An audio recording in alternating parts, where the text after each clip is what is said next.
Lucas, capítulo 23.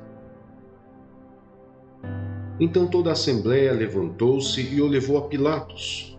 E começaram a acusá-lo, dizendo: Encontramos este homem subvertendo a nossa nação. Ele proíbe o pagamento de imposto a César e se declara ele próprio Cristo, um rei. Pilatos perguntou a Jesus: Você é o rei dos judeus? Tu o dizes, respondeu Jesus. Então Pilatos disse aos chefes dos sacerdotes e à multidão: Não encontro motivo para acusar este homem. Mas eles insistiam: Ele está subvertendo o povo em toda a Judéia com os seus ensinamentos. Começou na Galiléia e chegou até aqui. Ouvindo isso, Pilatos perguntou se Jesus era galileu. Quando ficou sabendo que ele era da jurisdição de Herodes, enviou a Herodes, que também estava em Jerusalém naqueles dias. Quando Herodes viu Jesus, ficou muito alegre, porque havia muito tempo queria vê-lo. Pelo que ouvira falar dele, esperava vê-lo realizar algum milagre. Interrogou-o com muitas perguntas, mas Jesus não lhe deu resposta. Os chefes dos sacerdotes e os mestres da lei estavam ali, acusando-o com veemência. Então Herodes e os seus soldados ridicularizaram-no e zombaram dele. Vestindo-o com um manto esplêndido, mandaram-no de volta a Pilatos. Herodes e Pilatos, que até ali eram inimigos, naquele dia tornaram-se amigos. Pilatos reuniu os chefes dos sacerdotes, as autoridades e o povo, dizendo-lhes: Vocês me trouxeram este homem como alguém que estava incitando o povo à rebelião. Eu examinei na presença de vocês e não achei nenhuma base para as acusações que fazem contra ele. Nem Herodes, pois ele o mandou de volta para nós. Como podem ver, ele nada fez que mereça a morte. Portanto, eu o castigarei e depois o soltarei. Ele era obrigado a soltar-lhes um preso durante a festa. A uma só voz eles gritaram: Acaba com ele! Solta-nos Barrabás! Barrabás havia sido lançado na prisão por causa de uma insurreição na cidade e por assassinato. Desejando soltar a Jesus, Pilatos dirigiu-se a eles novamente, mas eles continuaram gritando: Crucifica-o! Crucifica-o! Pela terceira vez ele lhes falou: Por quê? Que crime este homem cometeu? Não encontrei nele nada digno de morte. Vou mandar castigá-lo e depois o soltarei. Eles, porém, pediam insistentemente, com fortes gritos, que ele fosse crucificado, e a gritaria prevaleceu. Então Pilatos decidiu fazer a vontade deles. Libertou o homem que havia sido lançado na prisão por insurreição e assassinato, aquele que eles haviam pedido, e entregou Jesus à vontade deles. A crucificação. Enquanto o levavam, agarraram Simão de Cirene, que estava chegando do campo, e lhe colocaram a cruz às costas, fazendo-o carregá-la atrás de Jesus. Um grande número de pessoas o seguia, inclusive mulheres que lamentavam e choravam por ele. Jesus voltou-se e disse-lhes: Filhas de Jerusalém, não chorem por mim, chorem por vocês mesmas e por seus filhos, pois chegará a hora em que vocês dirão: Felizes as estéreis, os ventres que nunca geraram e os seios que nunca amamentaram. Então dirão às montanhas: Caiam sobre nós, e as colinas: cubram-nos.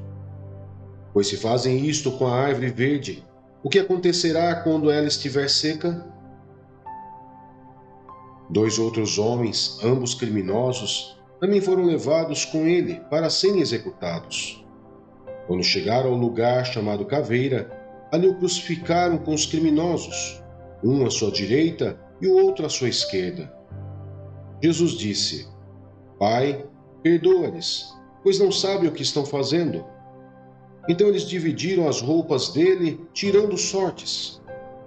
O povo ficou observando e as autoridades o ridicularizavam. Salvou os outros, diziam. Salve-se a si mesmo, se é o Cristo de Deus, o escolhido.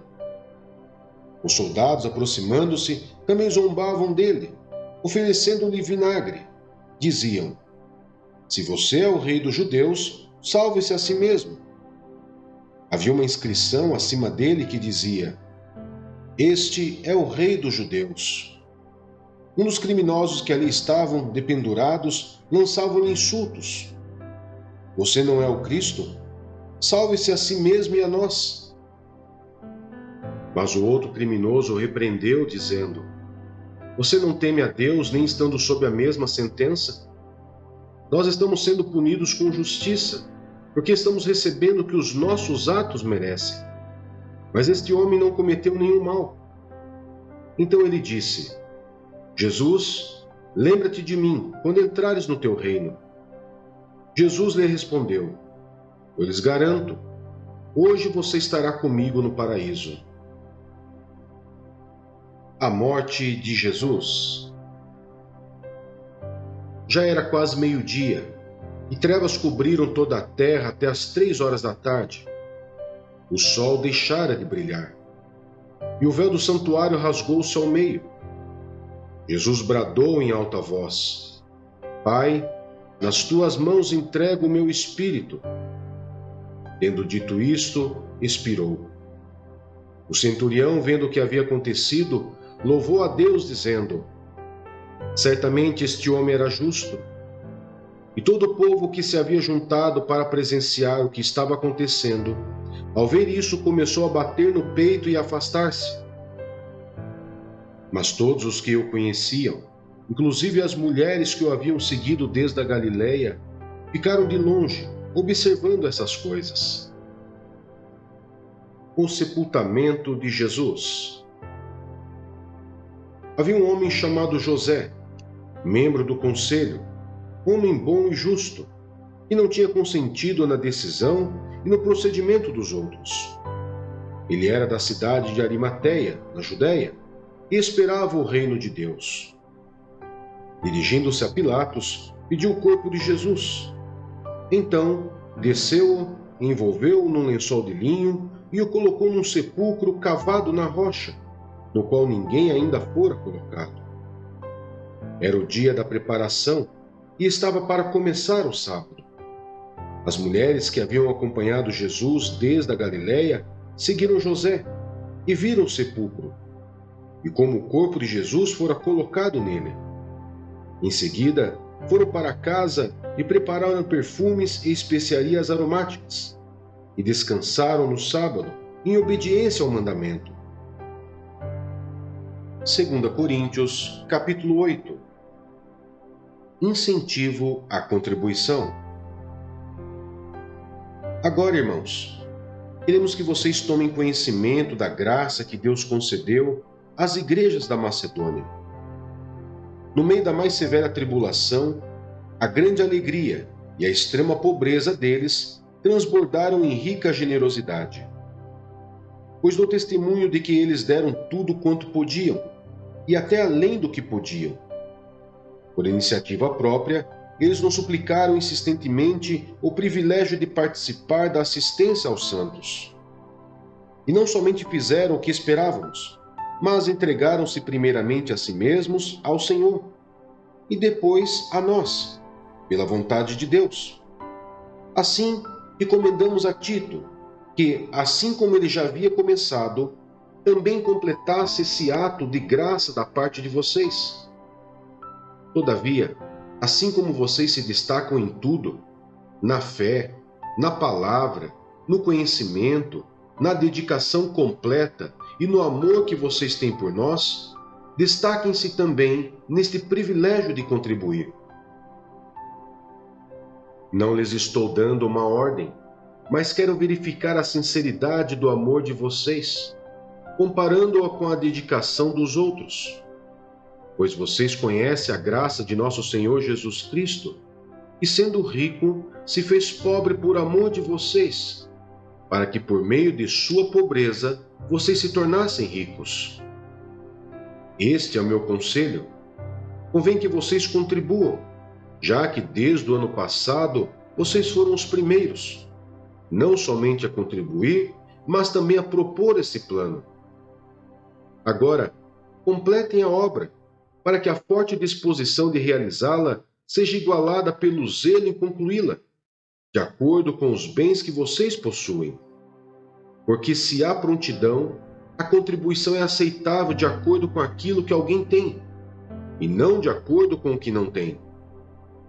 Nosso desejo não é que os outros sejam aliviados enquanto vocês são sobrecarregados, mas que haja igualdade. No presente momento, a fartura de vocês suprirá a necessidade deles, para que, por sua vez, a fartura deles supra a necessidade de vocês. Então haverá igualdade, como está escrito: quem tinha recolhido muito, não teve demais, e não faltou a quem tinha recolhido pouco. A coleta para os crentes da Judéia. Agradeço a Deus ter Ele posto no coração de Tito o mesmo cuidado que tenho por vocês. Pois Tito não apenas aceitou o nosso pedido, mas está indo até vocês, com muito entusiasmo e por iniciativa própria. Com ele estamos enviando o irmão que é recomendado por todas as igrejas por seu serviço no Evangelho. Não só por isso, mas ele também foi escolhido pelas igrejas para nos acompanhar quando formos ministrar esta doação, o que fazemos para honrar o próprio Senhor e mostrar a nossa disposição. Iremos evitar que alguém nos critique quanto ao nosso modo de administrar essa generosa oferta, pois estamos tendo cuidado de fazer o que é correto, não apenas aos olhos do Senhor, mas também aos olhos dos homens.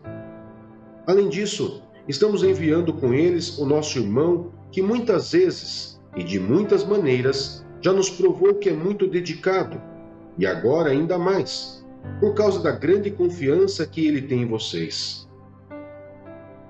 Quanto a Tito, ele é meu companheiro e cooperador entre vocês.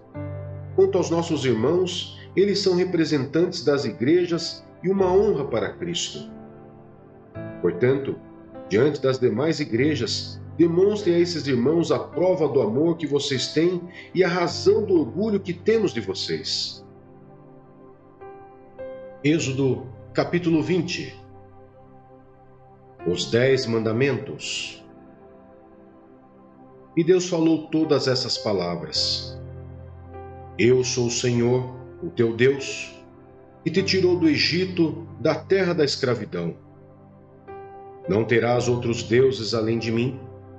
Não farás para ti nenhum ídolo, nenhuma imagem de qualquer coisa no céu, na terra ou nas águas debaixo da terra. Não te prostrarás diante deles, nem lhes prestarás culto, porque eu, o Senhor, o teu Deus, sou Deus zeloso, e castigo os filhos pelos pecados de seus pais até a 3ª e 4ª geração daqueles que me desprezam. Mas trato com bondade até 1000 gerações aos que me amam e obedecem aos meus mandamentos. Não tomarás em vão o nome do Senhor, o teu Deus, pois o Senhor não deixará impune quem tomar o seu nome em vão. Lembra-te do dia do sábado, para santificá-lo. Trabalharás 6 dias e neles farás todos os teus trabalhos. Mas o 7º dia é o sábado dedicado ao Senhor, o teu Deus. Nesse dia não farás trabalho algum, nem tu, nem teus filhos ou filhas, nem teus servos ou servas, nem teus animais, nem os estrangeiros que morarem em tuas cidades. Pois em 6 dias o Senhor fez os céus e a terra, o mar e tudo que nele existe, mas no 7º dia descansou. Portanto, o Senhor abençoou o 7º dia e o santificou. Honra teu pai e tua mãe, a fim de que tenhas vida longa na terra, que o Senhor, o teu Deus, te dá.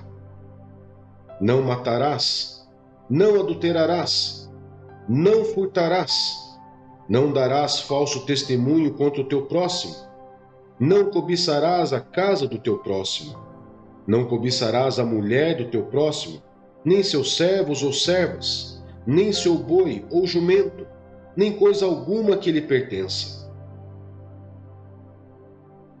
Vendo-se o povo diante dos trovões e dos relâmpagos, e do som da trombeta e do monte fumegando, todos tremeram assustados. Ficaram à distância e disseram a Moisés: Fala tu mesmo conosco e ouviremos, mas que Deus não fale conosco, para que não morramos. Moisés disse ao povo: Não tenham medo. Deus veio prová-los para que o temor de Deus esteja em vocês e os livre de pecar. Mas o povo permaneceu à distância, ao passo que Moisés aproximou-se da nuvem escura em que Deus se encontrava. A lei sobre o altar do Senhor. O Senhor disse a Moisés: Diga o seguinte aos israelitas: Vocês viram por si mesmos que do céu lhes falei. Não façam ídolos de prata nem de ouro para me representarem. Façam-me um altar de terra, e nele sacrifiquem-me os seus holocaustos, e as suas ofertas de comunhão, as suas ovelhas e os seus bois. Onde quer que eu faça celebrar o meu nome, virei a vocês e os abençoarei. Se me fizerem um altar de pedras, não o façam com pedras lavradas, porque o uso de ferramentas o profanaria. Não subam por degraus ao meu altar, para que nele não seja exposta a sua nudez. Jó, capítulo 38. O Senhor fala. Então o Senhor respondeu a Jó do meio da tempestade e disse: Quem é esse que obscurece o meu conselho com palavras sem conhecimento? Prepare-se como simples homem. Vou fazer-lhe perguntas e você me responderá. Onde você estava quando lancei os alicerces da terra? Responda-me, se é que você sabe tanto. Quem marcou os limites das suas dimensões? Talvez você saiba. E quem estendeu sobre ela a linha de medir? E os seus fundamentos, sobre o que foram postos? E quem colocou sua pedra de esquina, enquanto as estrelas matutinas juntas cantavam e todos os anjos se regozijavam? Quem represou o mar, quando ele portas, quando ele irrompeu do ventre materno, quando o vesti de nuvens e em densas trevas o envolvi, quando fixei os seus limites e lhe coloquei portas e barreiras, quando eu lhe disse: Até aqui você pode vir, além deste ponto não. Aqui faço parar suas ondas orgulhosas. Você já deu ordens amanhã, ou mostrou à alvorada o seu lugar, para que ela apanhasse a terra pelas pontas e sacudisse dela os ímpios? A terra toma forma como o barro sobre o sinete, e tudo nela se vê como uma veste. Aos ímpios é negada a sua luz, e quebra-se o seu braço levantado. Você já foi até as nascentes do mar? Ou já passeou pelas obscuras profundezas do abismo? As portas da morte lhe foram mostradas? Você viu as portas das densas trevas? Você faz ideia de quão imensas são as áreas da terra? Fale-me, se é que você sabe. Como se vai ao lugar onde mora a luz? E onde está a residência das trevas? Poderá você conduzi-las ao lugar que lhes pertence? Conhece o caminho da habitação delas? Talvez você conheça, pois você já tinha nascido. Você já viveu tantos anos. Acaso você entrou nos reservatórios de neve, já viu os depósitos de saraiva, que eu guardo para os períodos de tribulação, para os dias de guerra e de combate? Qual o caminho por onde se repartem os relâmpagos? Onde é que os ventos orientais são distribuídos sobre a terra?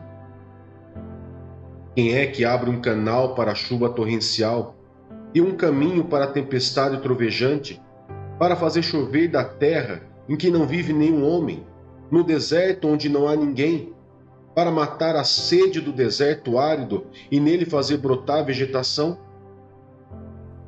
Acaso a chuva tem pai? Quem é o pai das gotas de orvalho?